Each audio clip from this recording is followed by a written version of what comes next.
Hello, hello, good morning. It's 10 a.m. in San Francisco, 7 p.m. in Barcelona, and 1 p.m. in Cleveland. This is Hack Together, the live coding show for Typeform. We're going to show you how to hack stuff with Typeform and VideoAsk. So stay tuned. We have a lot of things for you today.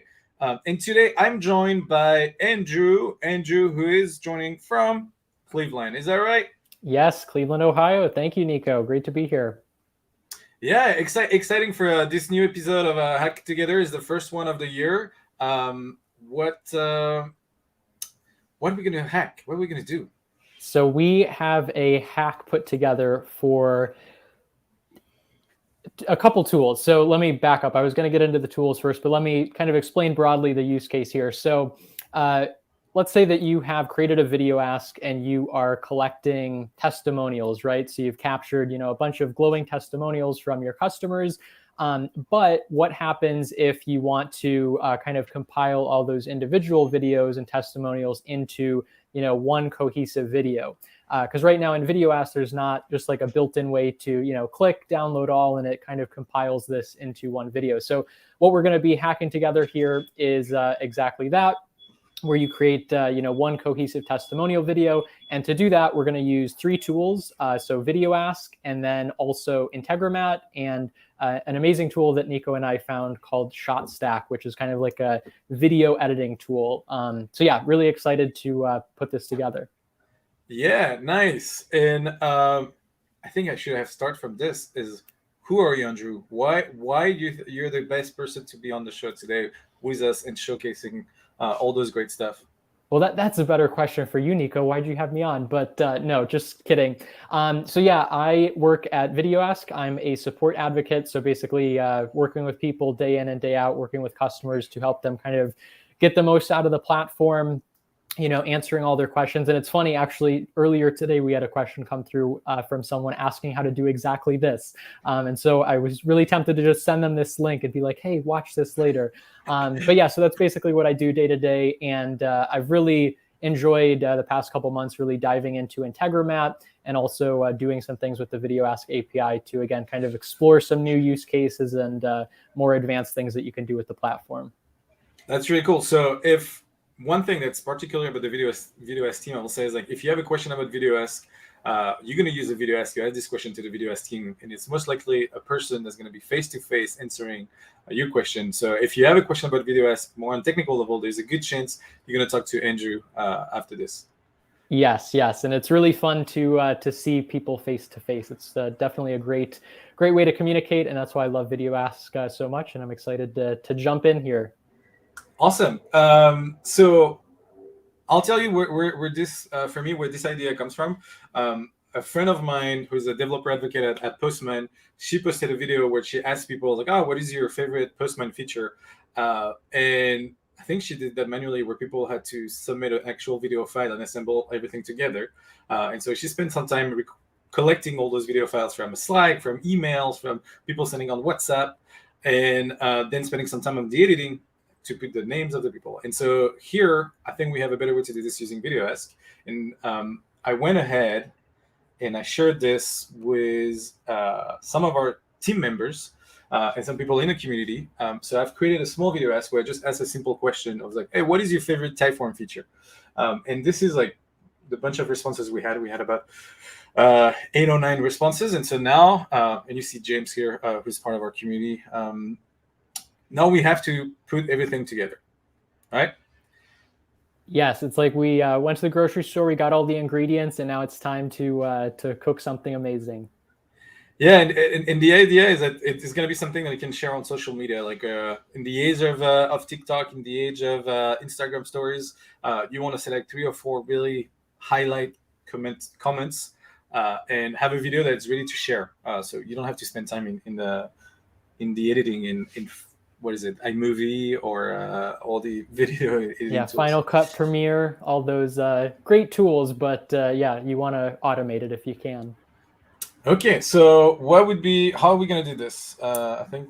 Yeah, so let me share my screen here. Share screen. All right. So All right. And everything good? And yes. So Perfect. you have the same thing here. And hello to Elsa, hello to Anna, and hello to John, who's on the chat. So leave us some comments if you're here. But yeah, we're about to get started. Awesome. Well, yeah. Hello, everyone, and thanks for joining. So, yeah, what I want to do before we even jump into this is I have this little notepad here. And what I like to do when I'm kind of building these workflows is just like write out before I touch anything in Integromat or even VideoAsk. I just kind of want to like write out generally what the process is here, because I think then it's kind of easier to follow. And then so once we do that, we can kind of dive into the more technical stuff. But so yeah, based on what Nico described, let's start with VideoAsk, right? So here in VideoAsk, we have this specific VideoAsk, and we have these like 8 or 9 responses, right? So first, what we want to do is fetch the responses for the VideoAsk. So once we fetch those responses, then what do we want to do? Well, I know just based on using the VideoAsk API a little bit that it's going to kind of deliver each of these responses as its own kind of object, if you will. So we want to go through each response and kind of get that information and then go to the next one, right? So that's called iterating. And so after we fetch the responses, we are going to iterate through each response. And specifically with this tool that we're using, Shotstack, it allows us to include like some text on the video for each respondent. So what we're going to do is we're going to grab the respondent's name and overlay that on the video.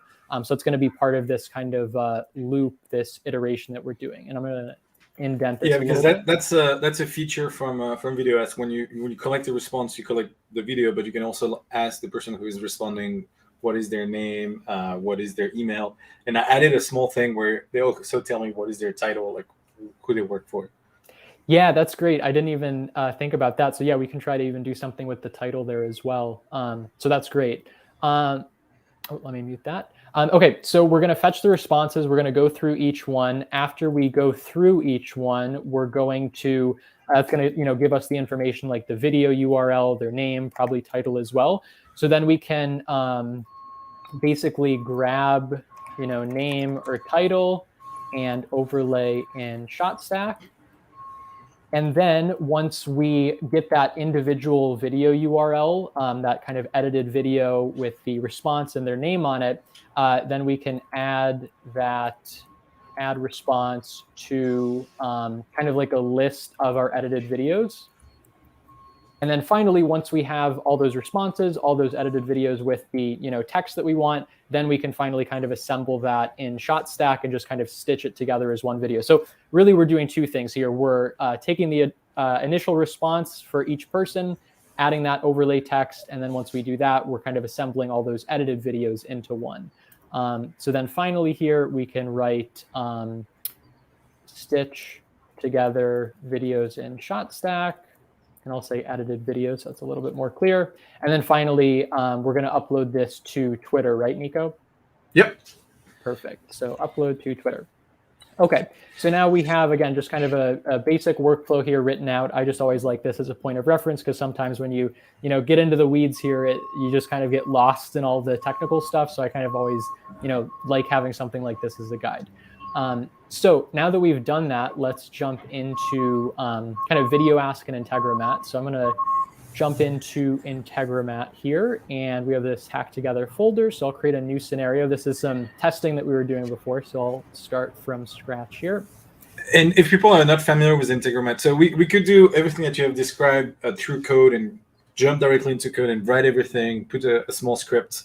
But here you decided to use Integromat because I think it's part of what we call now the no-code, low-code solution. So it should be a bit more accessible for everybody to follow and do it themselves, right? Yeah, absolutely. So yeah, if you're kind of a beginner and you're trying to put together these types of workflows, it's certainly a lot easier in my mind using a tool like Integromat. I'm trying to think, I wonder if we could even do this with Zapier as well, because that's like another popular tool. But I don't know if Shotstack is supported in Zapier. So, at any rate, Integromat, just for those who don't know, it's kind of this intermediary tool, this third-party tool that allows you to send data from VideoAsk, because VideoAsk has an Integromat module, to kind of any other tool that you're using, right? So if I just click here, you can see, I mean, there's like thousands of supported, apps and tools here that you can kind of integrate with VideoAsk, which makes this a really, really cool tool. So that being said, let's start building out this workflow. So again, step one, we want to fetch the responses from this VideoAsk. So to do that, we're going to click and add the VideoAsk module. So we'll add that. And there's a bunch of built-in kind of functions from our API here. But the one that we want to use is, I don't think it's supported here. So we have to use kind of a custom function within the API. So we're going to choose this make an API call function right here. And we have to connect this. I think it should be connected. All right, so let's connect that. And all right. So, well, actually, I don't know if this is going to work because I think it's using my account. And we want it to use yours, Nico. I know yesterday when I checked, it let me access it. Maybe what you have to do is go into this scenario on your side and authenticate this specific scenario. Yes, let's do this. I need you to save it first, probably. Okay. Yeah, let me just delete this and save. Okay. So see if that works. Yeah, so here it's like collaboration using one account and making sure that we all have access to the same data. Yeah, so I'm going to make... Yeah, because the tricky part here is that either on the Integromat side or on the VideoAsk side, even though I have access to Nico's account in VideoAsk, I don't think I can kind of authenticate that or log in with Integromat unless I'm like the account owner. So yeah, we're having Nico kind of go in and do that, and then I should be able to... Yep. So if you refresh now, you should have it, and it should be logged into my account. And it's called VA Nico. So okay, yeah. Awesome. Cool. Cool. So yeah, so then what we want to do is, again, choose that make an API call module. And we're going to go to the API documentation here. I think it's under responses, because basically what we're trying to do here is just get basically the most recent responses from a specific VideoAsk. So I believe it is this endpoint that we want, retrieve question answers. So we are going to copy this endpoint and paste it in here where there's the URL. And we actually only have to include this kind of everything after the domain here. So we're going to remove this videoask.com. And then for us to retrieve all of these responses here, we need to get the question ID. And to do that, we can click build here, click on this step, this question for the VideoAsk. And up here in the URL, we can get question ID, which is this alphanumeric string right here. So we're going to copy that.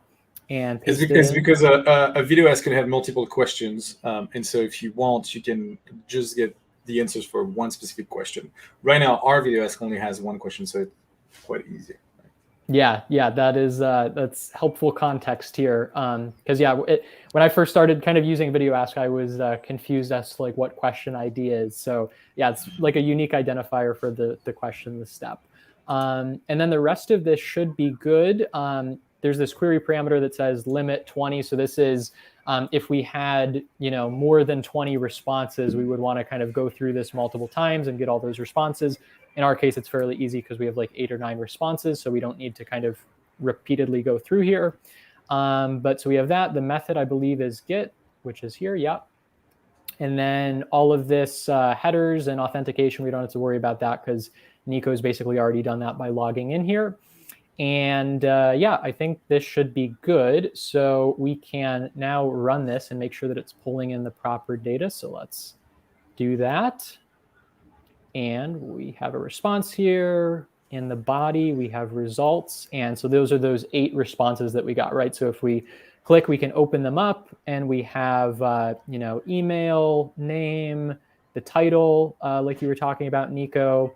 And then we should have, this media URL. So if I paste that in, that's the direct media URL, which we'll use here in a little bit. Cool. So that is a good sign. We got that working. Now let's go back to our notes here. So after we get the responses, now we want to go through each of those responses, right? Because again, there's 8 of them, and we kind of need to create this repetitive process to go through each one and create that edited video. So let's add a step here, and we're going to use something called the iterator in Integromat, which is under this flow control. And what we want to do here is include the basically the response that we just got that includes those 8 responses. So I can see what specifically that's called here. Oh, it's under body results. So yeah, body results. So now let's put that in here, and it should be this. So yeah, body results. And again, this is this results kind of object contains those responses that we want to, iterate through each of them. And that's the cool thing about Integromat. It's very visual. Like, you just have to click at some stuff and put it there. Yeah, because trying to do this like with custom code is still definitely doable, but yeah, for visual learners, like I'm definitely a visual person. It saves you a lot of time and is just really easier to kind of work with. Cool. So now, again, it's going to get all those responses, and then we can kind of start this process of going through each of them.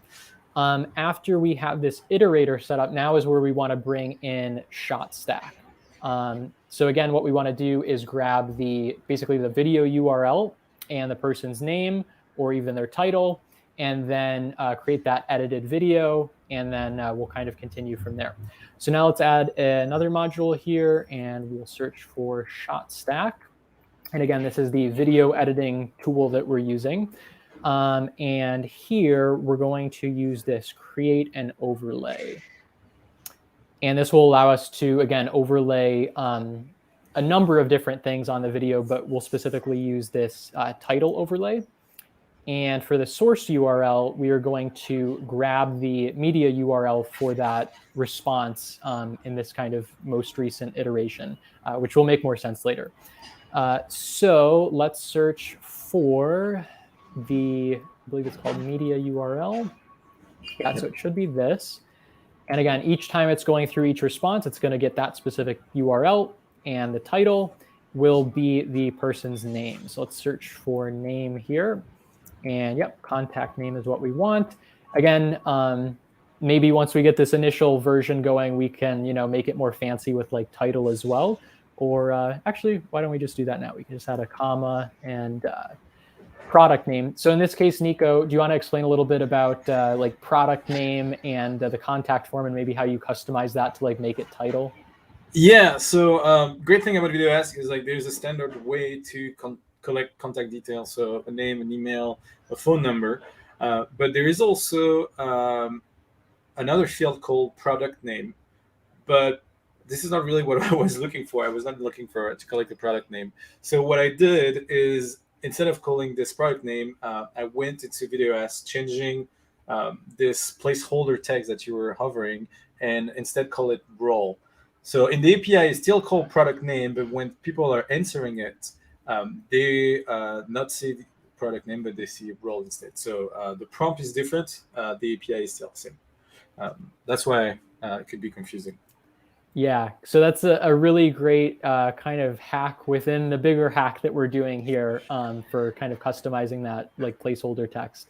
So yeah, glad, thanks for explaining that, just in case it was confusing to anyone. Cool, so yeah, again, we're passing through the media URL and then the name and the contact name. The start timestamp and all of this we don't have to worry about yet. We probably will at some point want to change the style here, because I think when we tested this originally, it just kind of plops the text in the middle of the video, and we probably want it as like a lower third. So we can play with that later, but let's get through the initial kind of setup here first. So let's click OK. And then after the overlay, we want to pause for a little while, because basically Shotstack has to create this video and kind of render it, which is going to take a while. And basically we can't actually get the URL to the video that we want until the video is kind of done rendering. So what we want to do first is use the sleep module in Integromat, which just kind of pauses the workflow until we get the link in this case. So let's do sleep, and let's say it's hard to kind of predict, but let's say 15 seconds, which again will allow time for the video to render. And then after that, we are going to add another Shotstack step to actually look up the ID of the video that's rendered, and that will eventually give us the link here. So I'm going to choose Shotstack again, and I believe it's this render status. Mm-hmm. And for this, we need to, again, include the render ID, which we'll get from this step. So I don't know if it'll actually give it to me until I test this, but I can try. So let's see. Yeah. Perfect. Yep. So ID, that is the render ID. And again, once we look this up, if it's done rendering, which it should be after 15 seconds, then it will give us a link, which is eventually what we want to use. So now that we've created the video and we actually have the link, now finally we can add something called an aggregator, which will basically allow us to save each of those 8 links to the new videos that we've created. So let's add that. Do you want to run this now so we see where we are? Yeah. Good point. As a first step. yeah, because I know doing this all at once can kind of be like, what's happening? So yeah, let's break it down. So I'm going to run this, and we'll kind of see the process. So this will just run the first. It should just run through the first response, so the most recent response instead of all 8 of them. So I'll click run. And it fetched those responses. It should be just going through the first one. It's using that first video and the contact info to create that video. And again, after 15 seconds here, the rendering should be done, and we should get that final URL to that edited video with the overlay text. So 15 seconds is enough time to welcome new people that join us. We have Zoe, who just joined over here. And yeah, John is like rocking it. All right, I see the result at the end. Yes. So I did get some warning here. Oh, that's just because I force stopped it. Okay. So yeah, fingers crossed, we should get a URL that takes us to that first edited video here. So it looks like we did. We have this private URL, so I'll copy that and see what it looks like. And there we go. So again, the text here, we can work on the formatting later, but it's working so far as expected, that most recent response and the text there. So that's great. And so far, it's only one result because you iterated only to one VideoAsk response. But we want to do this to all the responses we have collected and then assemble them together. Yep, and exactly. What we're doing now, right? Yes. So let's check our notes here and just kind of check off what we've done so far here. So let me pull up the emojis. Okay. So we have fetched all 8 responses. We have iterated, at least at this point, through the first one. We've grabbed the name and title, and then adding the response to the list of edited videos. We need to do that next. So that's where something called the aggregator comes in. And so again, to kind of close this loop here, between getting the first response and going through all of them, we need to use something called the aggregator. So I'm going to search for that, which is again under flow control, array aggregator. And again, what this will allow us to do is basically once each of the 8 videos is done here and we have that link, we're going to add it to basically a list. And then once we have all of those videos, we can feed that to Shotstack once again and compile all of these edited videos into the final video. So hope that makes sense. So then for the array aggregator here, we're going to set this up. And for the source module, I believe we want to aggregate the Shotstack, this final step. So let's choose that. And the target structure type, I think we may need to create the final. Yeah, you need to add something after the aggregator. Yeah, so I don't know if we'll necessarily do it in this order, but yeah, I think we have to create this first. So let's choose Stitch videos, no? Yes, thank you. Okay, so now that we have this, we should be able to, we're going to map this field so we can include that array, because otherwise we'd have to kind of just put in a URL that we already know, which we won't know ahead of time. So let's try this and see if this works, or maybe to make it faster as well, we can reduce the resolution. Yeah, great point. So let's change that to 720. And then, yeah, I think this should work. So now we're saying the result of the array that we created, we're going to put that in here for the video URL. And now I think we should be able to choose this step 7. So that's the, okay. And it's not listing step 7 here, which is interesting.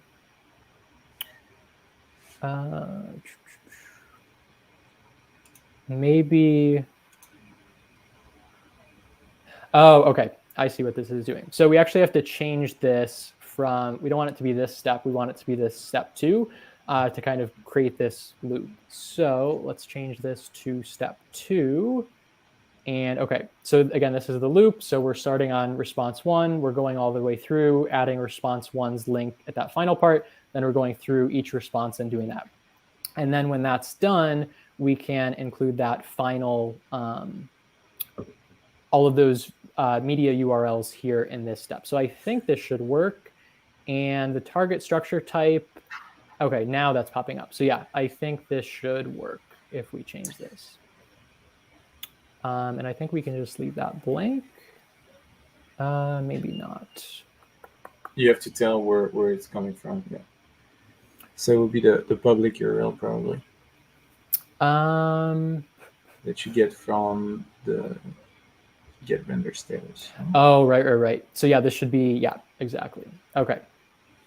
So yeah, now that we've gotten that, yep, that makes total sense. So okay. what the aggregator is going to do for us, what you have on the last step to stitch the videos together is an array of video links, right? So it's going to ask you to put an array of video links.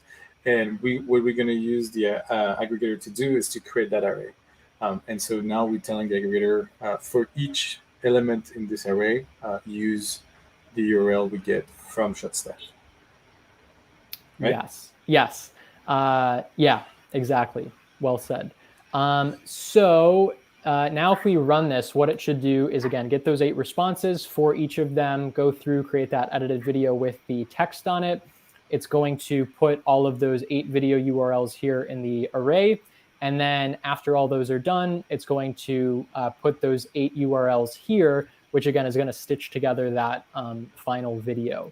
And then just as a couple final steps here, we need to add, again, kind of a delay to wait for the render to finish.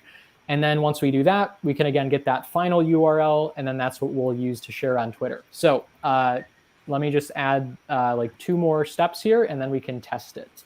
So again, we'll add sleep here.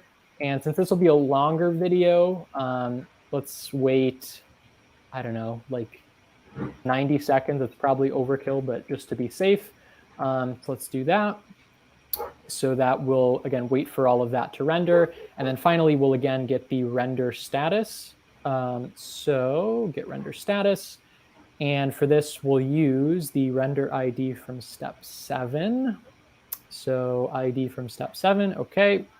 And then, again, this should result in the final URL. So we'll run this, make sure it works, and then as the final addition, we can add on the upload to Twitter. So, do you need to change the VideoAsk to get more responses? Because for now, I think you only have 1, right? Yeah, so we're going to run it from scratch all over again. But does it only get 1 result, or it gets all the responses from VideoAsk? Yeah, this time it should get all of the responses because we have it'll fetch the initial 8 or all of the 8 responses in this step, and then because we have this like loop here, it's gonna go through each of them, and so yeah, it should work, I think. All right, crossing fingers. Be with us. We need some like Rocky music here or something. So yeah, let's run this, and cool. You asked for Rocky music. I play Rocky music. I love it. Like I said before we started here, Nico is not only a developer advocate, he's also like a DJ on the side. All right, I wish. so yeah, this again will take a while because it has to go through 8 of these. So we need like a commercial break or something. But So that's actually an interesting question on how Integromat works. They don't do stuff in parallel, right? They wait until you're at the end of the flow to run the second one. Is that what's happening? that is correct. Yeah.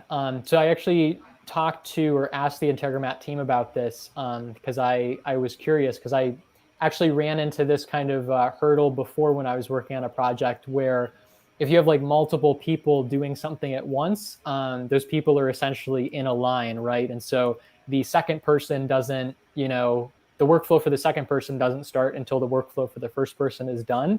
And so that can introduce some challenges. So it can be a trade-off sometimes with Integromat, as much as I love it, between kind of like scalability and ease of use, like we were talking about before with kind of the visual component here. Yeah, and I think we see it. If you zoom, you can see the numbers are going up. So if you're not familiar with Integromat, this is like this bubble tells you how many times the flow went through that step. And so you can inspect and see what is the current results. So we see that we're going through the step, we're generating each individual video with the text layer on top. And once we've been going through this whole loop, we should get the stitch video stuff. Yes, and I should also note, because this is just one approach where, if you get a bunch of these responses at the end, you just run it once yourself and it does this. If you wanted to get really advanced, I suppose you could set this up in a different way where as each response comes through, you kind of watch for those responses as they come through. You kind of compile these videos again as they come through. You apply the text layer and all of that. And then at the end, you could store those in a database as you go. And then at the end, when you're done collecting responses, you could create kind of another workflow here where you just run it once. It fetches all of that kind of already uploaded and cached information from the database, and then it compiles it a lot more quickly. So I suppose that is like another approach that you could use here as well. If you don't want to manually sit through this, it would kind of be a more automated way as well. Yeah, I think once we have this basic stuff working, we can add more features to this and look at the alternatives on how to make this a bit more efficient as well. All right, so we are out of the loop. Now we're stitching all the videos together, and so we have 8 videos of 20 seconds. I'll let you do the math, but it's going to be a couple of minutes long video to display. Now the timer is 1.5 minutes of wait, and then we're gonna get the final video for it. Yeah, we'll see here. We always have to cross our fingers because usually we did build this once before the show, but usually with these things, there's always like some hurdle that you run into. So hopefully it goes off without a hitch or without a stitch, but we'll see. Yeah, and also, so one thing that I did, and I realized maybe now it's too long, is on VideoAsk, I put the limit at 20 seconds. And some people were able to get into the 20 second and went straight to the point. Some others were more like, hey, this is me, blah, blah, adding a lot of fuzz around the really nice feature they like. And so, this whole job of video editing. So sometimes you have to trim and cut stuff. And this is all possible to automate as well through the different APIs that we're touching right now. Yeah. So you will get from VideoAsk, you will get a duration of the video. You will get the transcription, so you will know when they're saying stuff. So if they're blanking and not saying anything for a couple of seconds, maybe you can cut that.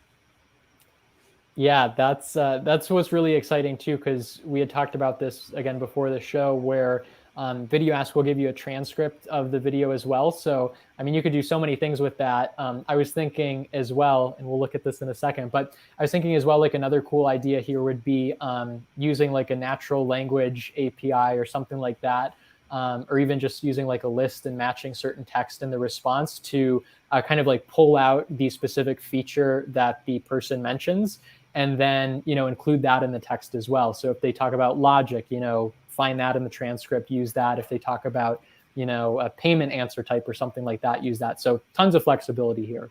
We'll see what time we have left to hack on those stuff. So I think it's at the end, has rendered. Yes. So we have the link here and the moment of truth. Let's see what happened. All right. So the first video, we knew it was working. Let's move ahead. Thank you, James, for sending that. We got John. That worked super well. John, who is in the chat, thanks for contributing. He's an active member of our community. And Claire, who is working for Typeform as well. So it looks like all the videos were stitched together well. Look at Crystal on the sunny side. So that seems to work well. So what can we improve from here? Yeah, so especially, and shout out to Phoebe, who's on the VideoAsk team as well. Phoebe, if you're watching, hello. We love all your plants. So yeah, going back, especially to this video with Crystal, as I had mentioned earlier, I think we could definitely improve on the styling, because you see here where the video is kind of, washed out, and that, kind of clashes with the text here. So yeah, if we can somehow find a way to apply like a, black background, there's something behind the text, so it kind of pops out, and also, ideally move it down here in like the lower corner. I think that would definitely be a big improvement. Yeah, let's try to position it somewhere else then. And also one more thing I actually just noticed is it's funny. So since in our workflow we're using Shotstack within Shotstack, I did notice two down here. If you can see in the lower corner, there's like two watermarks. So that's funny. Watermark on top of watermark.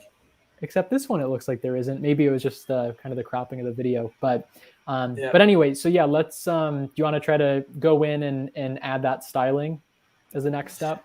Yeah, let's do this. So it's probably going to be on the step regarding the overlay. Yep. So that would be here. So let's check this. Oh, and then also obviously we'll do the Twitter upload. But yeah, let's see if we can figure this out first. So, so I see style here. That looks promising. I don't know what all these styles mean, but let's see what else there is. There should be a size, and there should be, I think if you go into the advanced settings, so if you check the box for advanced settings, there might be also something about the position. So you can pick bottom left or bottom right, top, no? I don't see that under size, but I do see this offset, which looks like it might allow you to kind of reposition things. So offset the location of the overlay on the x-axis relative to the center. So yeah, that seems like it should work. The million-dollar question is what values should we use? I guess we can just kind of experiment, or I can try to look at their documentation too. Let's see. I thought there was something that was giving you the position. Because they have something in the position where they do that for you, or you just say bottom right, bottom left. Okay. Yeah, let me see if I find anything here.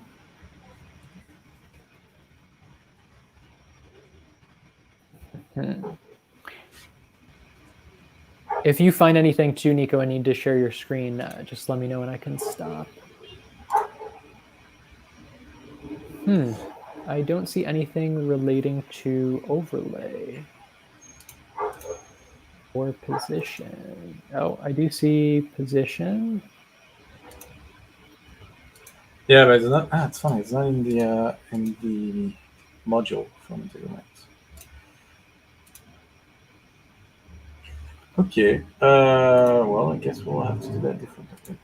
Yeah, what I could do is, I think what might be easier to just experiment with is maybe create another scenario here and just try to do it with like a step or two, because otherwise it'll. So you can. So one thing you can do on Integromat is just run a module at a time. Oh, okay. I did not know that. Let me go back in here. So if there is one module that you just want to run, you do a right click. Okay. You do run this module only, and so Oh, this is awesome. how you can debug it. Okay, cool. Yeah, I think we have to play around with the offset. Yeah. Pick a style and play with the offset.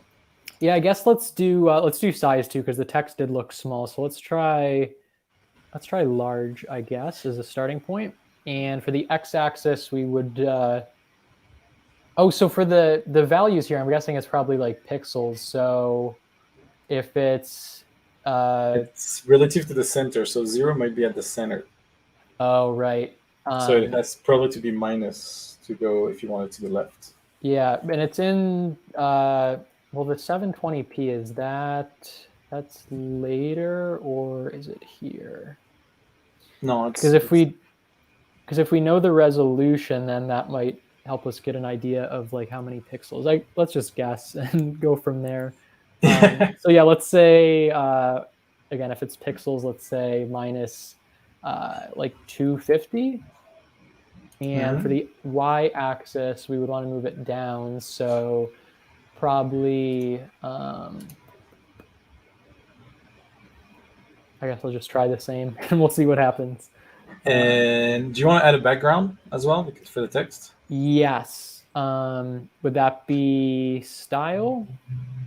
Yeah, so style, I think it just gives you, so you have style and you have color. So style is, they have some pretty fine style. And then color gives you the text color. And I think in the API there's also background stuff, but it's not happy. It's not in this module. Yeah, I guess pick a style, or the people in the chat can vote. What style should we use here? So yeah, one thing that we have an issue with, we don't see when you select a drop down. So Okay. we have Blockbuster, Vogue, Chunk, Future. Should we try Future? That looks fun. I'm for it. Let's go. We live in the future. Okay, cool. So yeah, let's try this. And yeah, that run one module only, or run this module only, is a cool trick. I had no idea about that. So yeah, you're probably gonna need the media URL. All right, so let's. So you can run. Here, my trick is to open another tab with the scenario and look at the history and go pick. Okay. I'm guessing I can just do that by doing this. Yeah. And so in the history, no. Oh. Go back in the history. Yes. Yep. You can see the different runs that we had, and you can debug each step. All right. So yeah, let's just grab a random. In the body. Yeah. Cool. So let's grab this random media URL. Let's just double check that it works. Cool. James is the star of the show. He is. Okay, so yeah, let's right-click this, run this module only, media URL, contact name. Okay. So they should give us a render ID. Oh, I probably... Can you run a series of steps? Because, yeah, it's probably... Yeah, but first there's an issue here. Yeah, well, I think it... Well, it says bad request, but I was thinking that it might be because we have to wait for the video to render before... I think...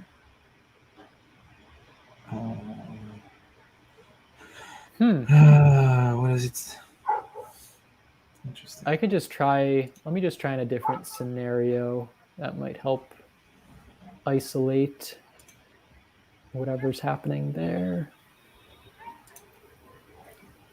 Okay, so actually I don't need to use VideoAsk, so let's just do Shotstack. Okay, so maybe it's the is the what we put in X and Y for offset. Yeah, it could be. Let me just try it here and see what happens. Yes, you know why? You know why? Is it just supposed to be like -1 or something? Yeah, looking at the documentation, it's a number between 0 and 1. Okay. So we went way over the allowed range. See, that's what I said. It's when you do these kinds of things, you always run into some error. That's part of the process. So,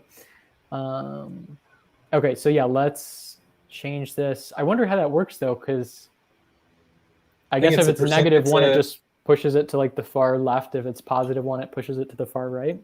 Yeah, so positive you go right, negative you go to the left. And I don't think we want to be -1 precisely, because then we're going to be just on the side. So I'll Oh, say okay. a minus 0.6. Yeah. Yeah, and then y, that would be minus. We could probably do the same, I would think. Yeah, let's see what happens there. Oh no, actually, that's all. Let's read this. Okay. Positive. So for x, positive numbers move to the asset right, negative to the left. So we want something negative. That's perfect. Yep. Okay. Y, positive numbers move the asset up, negative move the asset down. No, okay, so we did that. We did right. Okay. Perfect. So let's try that, and we'll just run this module only. Sorry. Coordinate, math, remember x and y axis. We'll see. We'll see. Maybe if this works or not. We got to do a coin flip. Okay, so yeah, let's try James again.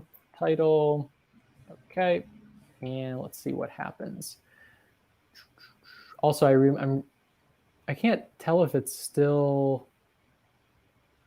I don't know why it's still running the VideoAsk module as well if we're just doing this one. And I'm wondering if we hit the rate limit too, because the request timed out. We'll see. So yeah, let me try this again in a different scenario. Okay. So let's do Shotstack overlay. All right, so let's paste that in again. Oh, I'm wondering if it had something to do because there's like an extra space there.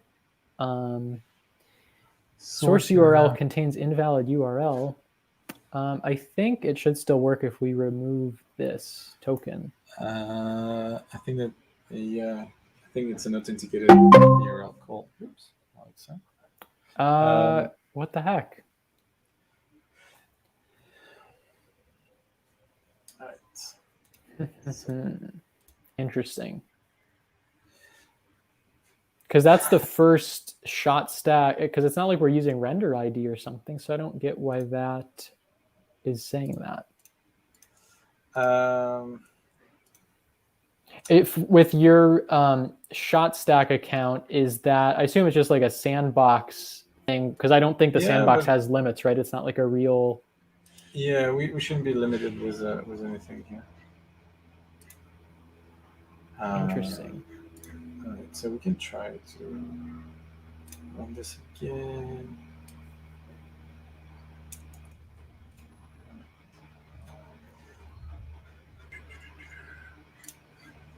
Well, yeah, I'll try the option of running. Did you save the? Yeah, you saved the flow. Yeah, it should be. I'll look at the history too and see if it's using like a different URL.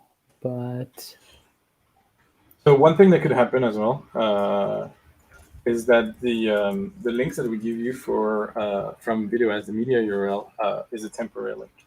That's why it has a big token after this. So if you don't run it at the moment you need it, you will need to make another API. Interesting. Yes. So I just run. Let me show you here. I just run the module on its own, and I think this is exactly what's happening, because now if you look at the error, it says media file could not be found or was invalid. So I think the URL has expired. Gotcha. So let's run the whole thing and not be afraid of the results. Yeah. Maybe one thing we can do to make it faster, instead of retrieving the like here we retrieve 20, let's say we retrieve 3, and so like this we only retrieve 3 videos, 3 responses, and we should see it. All right, let's take it for a spin.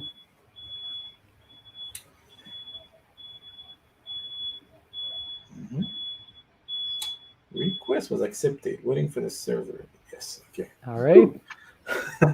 You want to see those circles moving. Okay, we get our first thing here. I think I can stop it when we get the delay here, so we can see the first render. We don't need to do the whole aggregation yet. I need elevator music waiting. Okay, stop. I know. I wish if I had the controls, we'd have the elevator music going. All right, so this is the first render with our new setup for the title. What do we have? Ooh! So yeah, I guess we just have to maybe like -0.1 -0.1 or something. But we're making progress. That's good. And it's also it's a big long text. So I don't know if we can do. Do you think we can do breakline? I think so. Or check. Click back in the text field, and under the like text, yeah, there might be like a carriage return. New line. Yes, new line. Okay, we'll see. We'll see if that works. And then maybe large is too large. Let's make it medium and like this. And I think this was. I was really in the middle. Right, it needs to go further down. So yeah. I want it here on the bottom left, no? Mm-hmm. Yeah, I'm really curious to know like the how that's calculated, because like I would think it would be based on pixels or something, but that's an interesting setup. I think what it gives you is like it's a big cross in the middle of your thing. That's like the 0, X, and Y, and then put yourself into those boxes. Yeah, so I just feel like there would be a way to make it more precise, because like I wonder if you want it in like a very certain position, like how you would do that without just kind of like guessing here. We'll yeah. So yeah, good point. I think you just try and error for now. All right, so let's try to run just that module. And now that we have the updated URL, it should work. So that gives us an ID, and so now we can just run this module, try to get the status, and it's rendering. So we should wait a bit.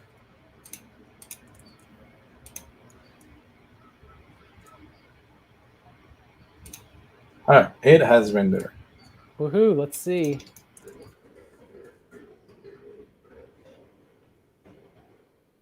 Ah. Okay. Well, I think the line break helped. So now it's kind of like maybe now if we try somewhere between the most recent coordinates and the ones before it, it should work maybe. So X, we were at 0.9? I think 0.6. 0.6, okay. And why I still felt like we're in the middle. All right, let's try 0.9, and then if you want to bring it, yeah. And so that was the color. Yeah, there's nothing you can do about. Okay, let's do this again.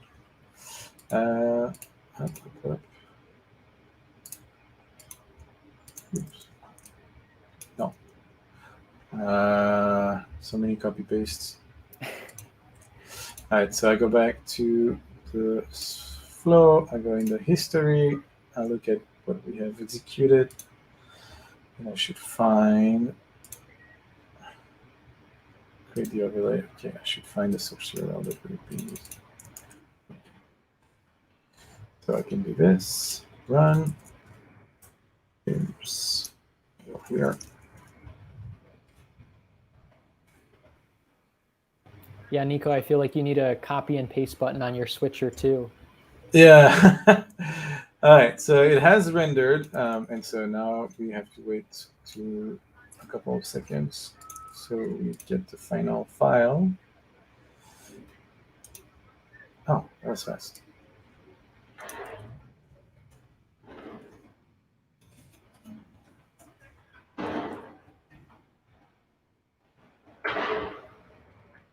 Okay. Huh. Not, was that like a cached version? It feels like it's the same. No, if you look, that's where we were. Uh-huh. That's where we're going. Slowly, we got to just add a ton of decimals, I guess. Yeah. Yeah, I mean, if I check, it's between -1 and 1. Right? But yeah, on the y-axis, you made it 0.9, right? So I mean, that should be way lower, shouldn't it? Yeah, good question. Unless it needs to be like 0.99, but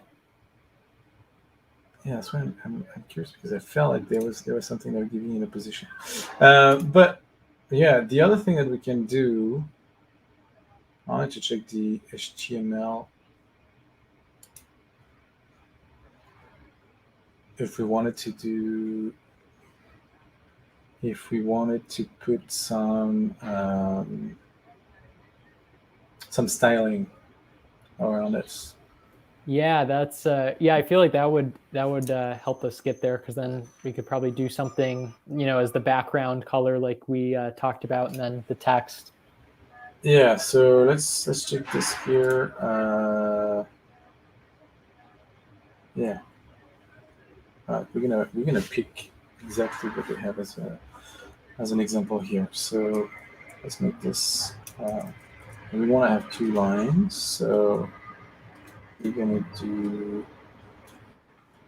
this. We're gonna do h1, and h1 is gonna be the name. So here we're a bit nitpicking and making it look better, I think. Because we're pretty happy with the result that we saw when we rendered the 4 videos together, right? And now it's Yeah, just a matter of make it look great. we're gonna make it look Hollywood quality. Yes, maybe not. I'll say my own backyard garage would. Hollywood on a budget and time limit quality, maybe. Exactly. So yeah, so that was it. The CSS. Now we need the CSS. So what do we need? Man. So we have a div. Let's make this div what we want. We want black background, and we want the colors to be. So no, it's going to be background color. So this is like CSS. And we want color to be white, something like this. And what else can we do with this? Container width. Maybe that's going to help us as well. 400 and 200. That's going to help us to position it. Oops.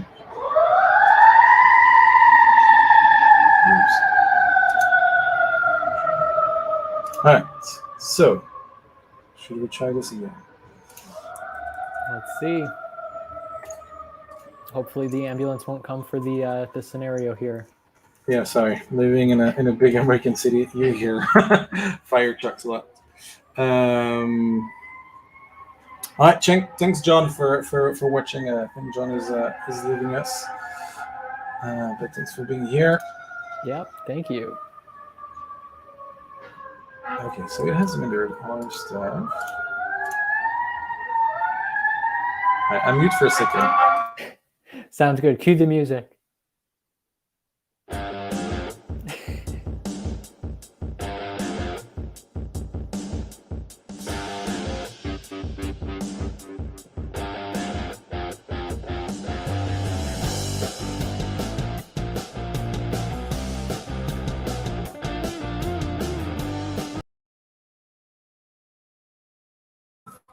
It adds a bit of drama. It's pretty cool. Oh, it has rendered, but I don't know where my HTML went. I was gonna say, because the way the video is set up, I thought maybe our 2 video boxes were just covering it up. No, damn, nowhere to be found. Huh. So maybe maybe that's why. That's because we went too far. Right. One last try, and then I wish there was a more intuitive way to like mess with the coordinates. Yeah, like have a ruler that will show you where are the coordinates. Yeah.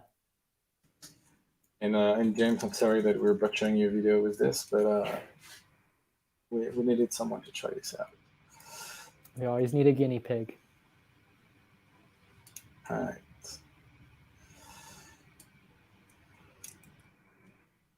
I guess my CSS is not.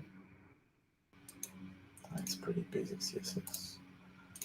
Maybe I did a mistake in the CSS.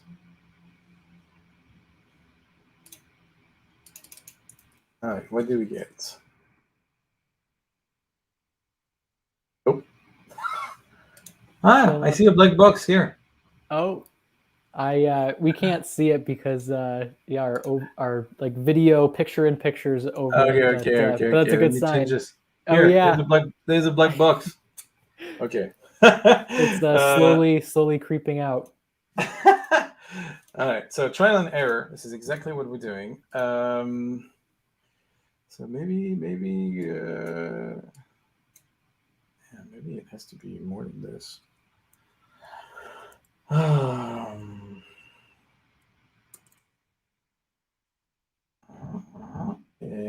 we're not gonna be that far out. Put this here, and colors. It doesn't have to be black. So there's a cool hack. If you didn't know this in HTML, you can either use the X value for colors, or some have names that you can use as shortcuts. Interesting. It reminds me of like the crayon boxes in grade school when they would all have these like very specific names for the colors. As we see there, medium spring green. I love that. You want medium spring green? We'll probably have to make the text color black. But yeah, let's do it. I'll get you medium spring green, and like this, it will be easier to spot as well on where we are. Yeah, I think that should be it. And maybe make it bigger. I don't know how much space it takes. All right, one last try. I know I promise it's a one last try. Now that would be a real hack with the medium spring green. It looks like a green screen or chroma key. If we could like do something crazy with that with Shotstack, that'll be the next hack. Yeah. But no, I think yeah, you get the gist of how that works. So let's get the rendering.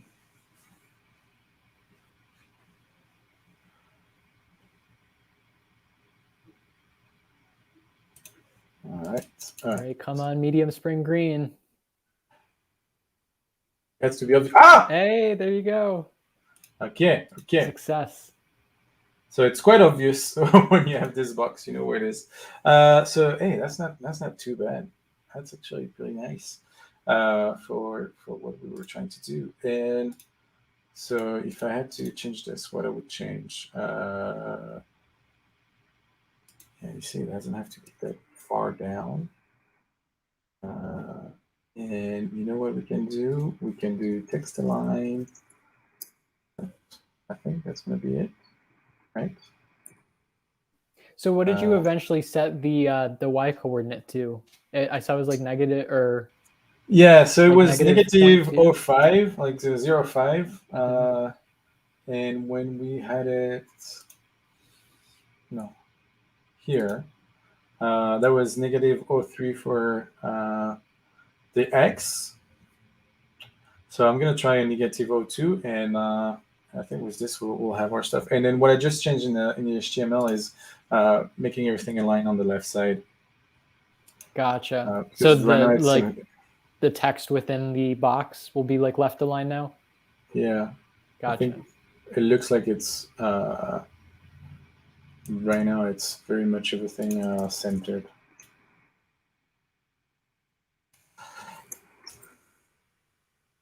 All right.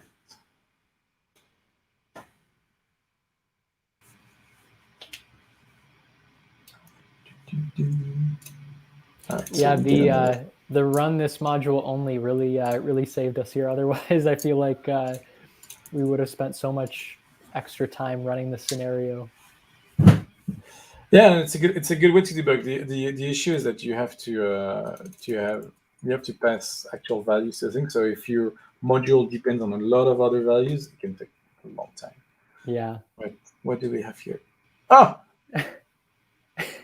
okay. Oh, that's funny. At least it's left aligned. Yeah, at least it's left line exactly.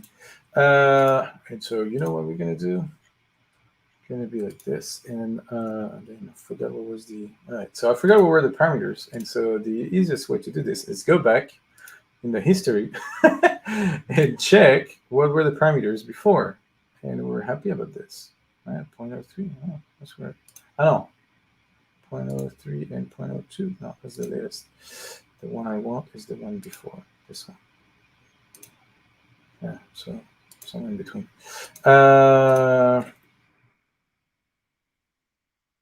Yeah, okay. So 0.3 and 0.3 and do I want the product name? That's funny. Why does it put the whole background to the whole thing? All right. Stuff with HTML. Yeah, definitely not my expertise, so I give you a ton of credit for it. No, it's a matter of how it renders, but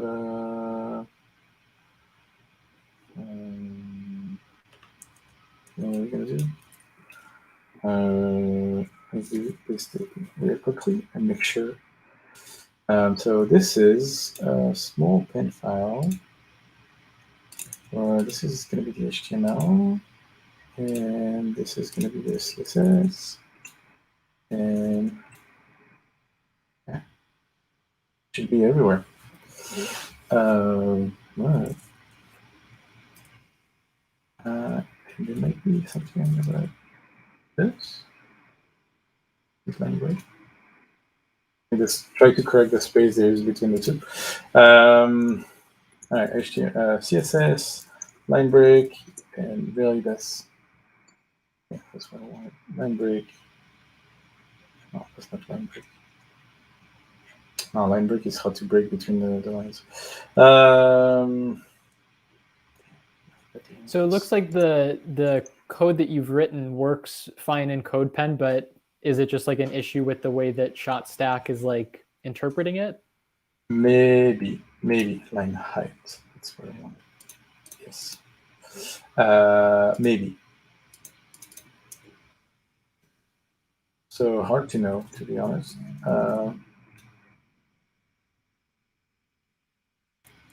Okay, let's not play with this. I think we're going to get better than what we have right now. So, ways to improve this. Now that we want to render this and send it to Twitter directly, right? So, is that what we want to do? Yeah, let's do it. We have 10 or 15 minutes we have left. Yeah, let's do it. So I think we can do what you did here and keep adding modules. Like, okay, now that we have the video that has rendered, we can push it here. But I think we can also start a new scenario. Ooh. Let's save changes. Let's see. What did I do? What did I change? Okay. Yeah, I just changed that. Okay. Oh, and one thing we can do as well that I wanted to do on the stitching. Oh, well, no. I thought that I could add a transition, but if you want, there's a way to add transitions. Yeah, I saw.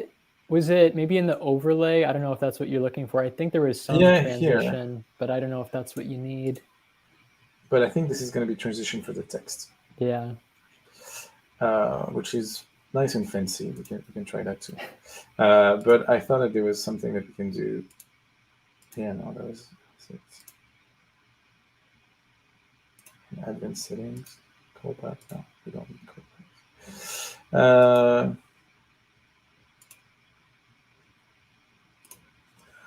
And see all the other stuff that they have. Create a video slideshow, watermark.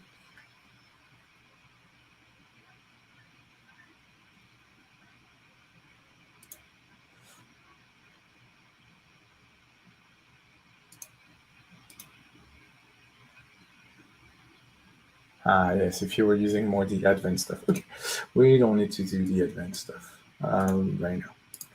Now, so to post it to Twitter, so let's have this flow. I think there is a way, if we create a new scenario, there is a way where we can listen to, yes, watch renders. So we can listen to when something is ready to render.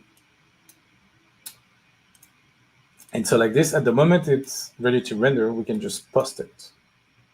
What do you think? Yeah. So basically, the advantage there is that we don't have to, use like another timer and kind of guess, and we just know as soon as it's ready. Yep. Cool. Hack together. Favorites, Typeform features from community. And then here, I can just put the URL that was given by Shotstack, and I should be able to post this. Oh, okay. So now I have a question because we have some intermediary renders.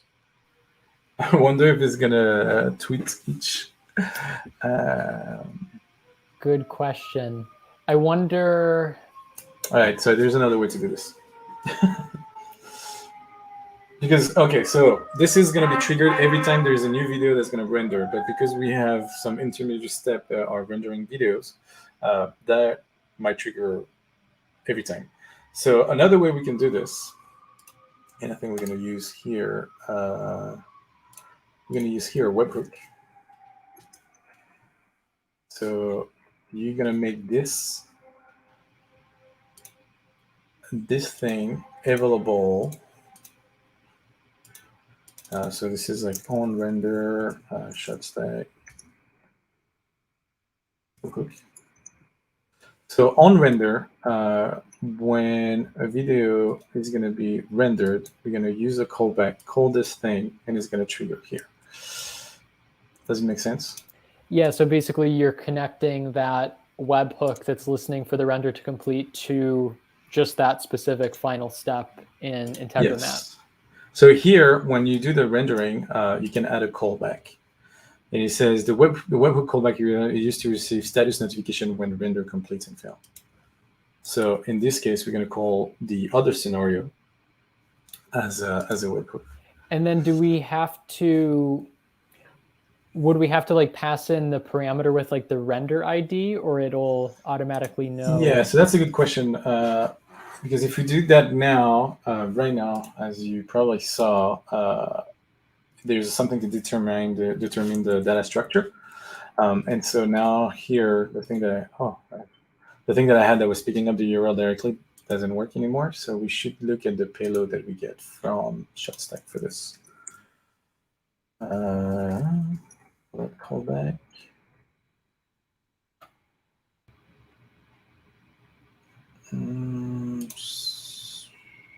Where is it? All right, you know what? One way to have it.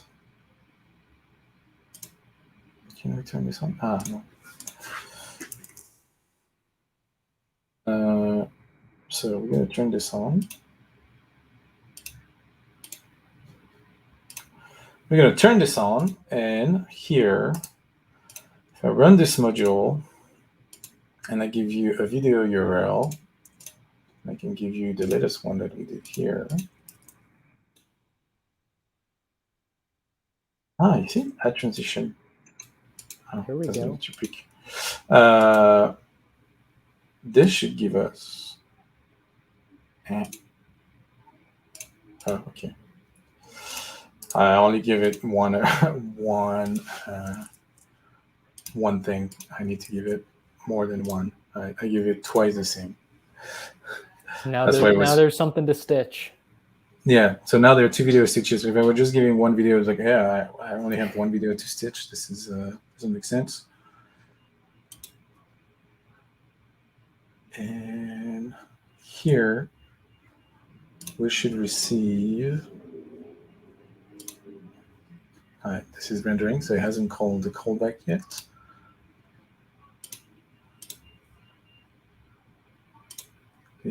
receiving a thing. Oh, we have to wait for the render, so maybe it hasn't rendered yet. So we're stitching two videos together. When the stitching is over, it should trigger this scenario that should post the video to Twitter. Scenario was disactivated. Okay, perfect. That's exactly what I wanted. I wanted to get this. I wanted to know the shape of the scenario. So this is going to be URL that we're going to use. Yeah, there you go. So now we can go back into editing and, excuse me? Oh, no, really? Oh, okay. So we go back to,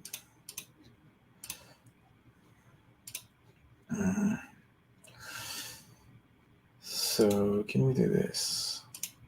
I'll determine the data structure, but I want to use something that was already triggered to find this. If you so you're trying to like use a variable that you sent through previously, like get that kind of like variable placeholder, if you will. Yeah, if you go into the history, you should be able to get the variable name, and then because you can like manually input a variable even if it doesn't exist anymore. It's like a little trick I found. So yeah, click to see what the name of the variable is. Okay, so it's just URL. So then go into the Twitter module. Ah, yes, yes. You do. Yep. Yes. Yep. Okay. We can do this. Except double check the step though, because I feel like it was 2. 3. Or yeah, 3. Okay.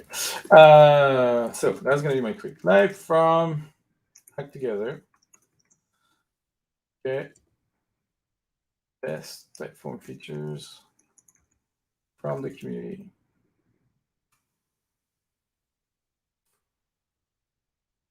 Up. And then here we said 3. Like this.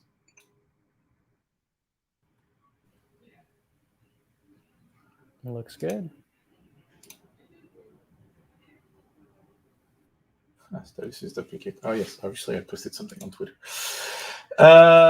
So now I turn this on, scheduling, and you know what? I'm not afraid. We're gonna run the whole thing. Should we? See what happens. Is it a bad idea? No. I think we gotta close this out by putting it to the test. All right, so we're running the whole thing. We're collecting responses from VideoAsk. We're generating for each response. We are generating a video with an overlay that has the title and the name of the person. We styled this title so it looks, was it marine green? Spring medium green, something like that. Yes, as a background. And once we have this, we've done this, we're going to do that for 3 videos, for 3 responses. We're then going to collect them together and stitch them together into one final video. When we have this final video, it's going to trigger a second workflow that's going to tweet that video into Twitter. Yeah, that's pretty much what we just did. Hi. Amazing. I'll be interested to see too with the overlay, like with the coordinate positioning, if videos were submitted in different like resolutions. I wonder if that'll be affected. Or I think everyone submitted videos in like landscape mode, but I'm curious if someone submitted in like, you know, from their phone in vertical or like portrait mode, what would happen. So it's for another hack together. Yeah, so there's definitely some other options where you can personalize the look and feel of the video, making sure that it has the right resolution. You can also do some manipulation. So if something like cropping on the video,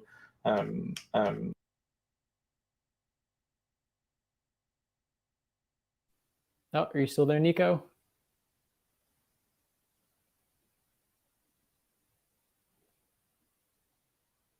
I think we lost Nico. Oh. The Integromat. Oh, I think you're back.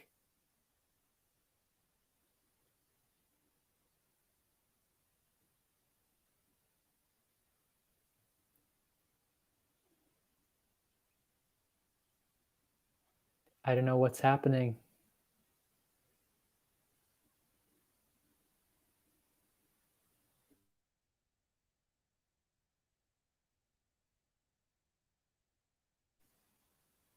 If anyone is in the chat, let me know if you can hear Nico.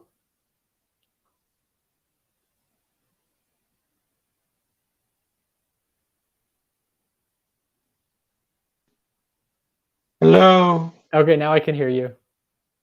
Yeah, sorry.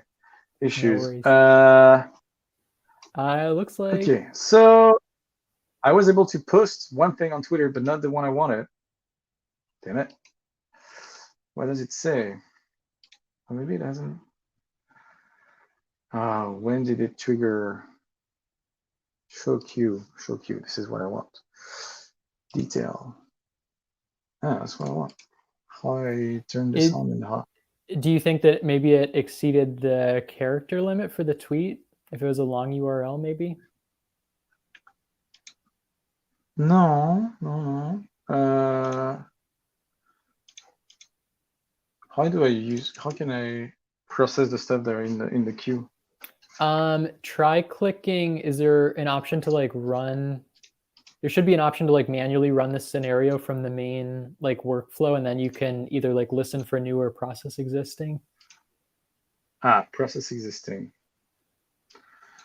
Okay. Oh no! Oula!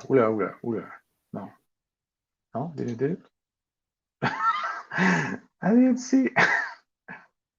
I saw number 4 here. I was like, oh damn, that's like how many tweets I tweeted in just like clicking it once. Process existing. Beam, okay. Beam, boom. All right. Green is good, especially when it's spring medium green. Oh. Yes. So we have the video. It doesn't unfurl, but we have the video, so we can look at the rendering of all our testimonials stitched together.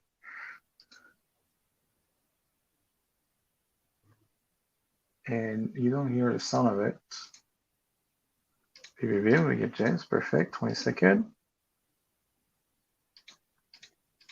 Oh, did we get just James? Was that the just the test with the 2 of them? I think so.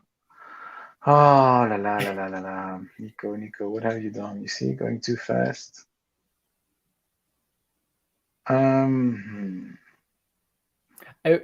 If you do process existing, I think that should go to the next one. Yeah, I feel like that should work. Let's see.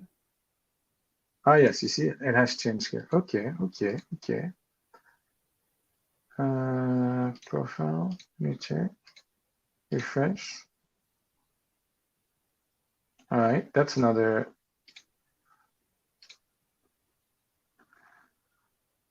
50 seconds. Okay, so that's better. And I added the transition with the title. We don't have the background, but the transition with the title is here. 20 seconds. What do we have next? So it should be the 3 videos? Yes. All right.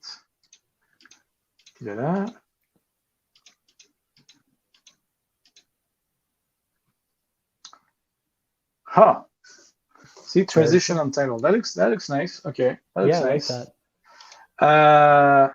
All right, that was, but you know what? I think here there was, I'm so stupid. Does not create a tweet. That's why it's not working well.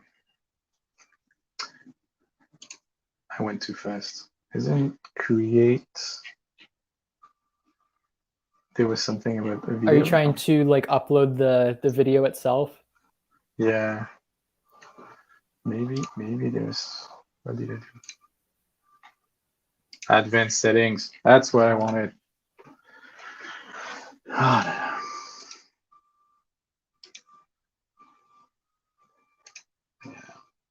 I think that was it better. Okay, but so some stuff you can tweak. We are at like, it's been an hour and a half that we're together. We've been through a lot already. But so I think we were able to showcase a bunch of different things. And we did this together. So you saw that we struggle and we've been exploring, but also it shows you all the things you can do with it. I think you can use it when you collect testimonials. One thing that we haven't done, for example, that we also explored, and I think that's probably something we can explore in a further blog post. But you can filter from VideoAsk which videos you want to include in that stitch video together using the tags. So you say, okay, this one is one that I can collect in the video. I really like it. This other one was about VideoAsk and shouldn't be included into the best Typeform feature. So we should keep it for another thing. So you can do some filtering around this, and then through the API, you can probably run that filter as well. So you only get the relevant or the ones that you want to stitch together and product this. Yeah, then you can personalize the look and feel of the video, the transitions, the titles, as we saw, and then you decide where to post it. So there were originally, the idea was like, oh, we can post this on TikTok, but the TikTok API is still pretty much private API right now. Similarly with Instagram, you have an API for this, but it's really for businesses, and we didn't get the permissions on time to do this. But this is what we tried with Twitter, and so now you can, if you're a social media manager, you can pretty much streamline your whole process of getting product feedback, getting testimonials, and get everything together. Yeah, definitely. And I think too, it's worth noting that it took us a while to get here and kind of do experiment and everything. So people might be like, well, why are you doing this, manually when I could just, download these clips and do it myself in a video editor? But I think it's important to say here as well that, yes, it takes a while to set this up initially, but once you do that, it's scalable and it's automated. So that's kind of the value here, in case it's not, like abundantly clear. Yeah. And you do this work once, and then you have a template that you can reuse next time as well. Yeah, exactly. So we're probably going to polish this up, make it look nice, make sure we have the right values and all stuff, and that could become a blog post somewhere on our VideoAsk blog, and you can follow along how to make this yours. Yeah, definitely. And I'll make a note to Kat on the VideoAsk education team, because she was one of the people featured in the video we stitched together. So I'll let her know that this is something that we should write about. Yeah, and one thing before we leave, I saw a video question from Lending Feedback regarding a chroma key and editing the video directly, where if someone had a green background, you can put something else. I think this is possible through some other APIs, not Shotstack.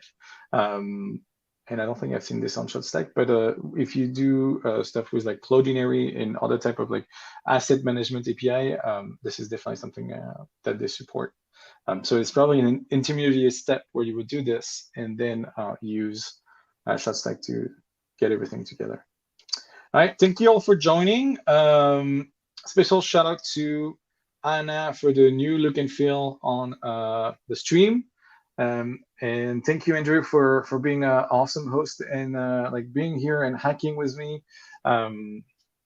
Looking forward for a next hack together. Yeah, thanks for the invite, and always happy to come back. All right, bye-bye. Take care.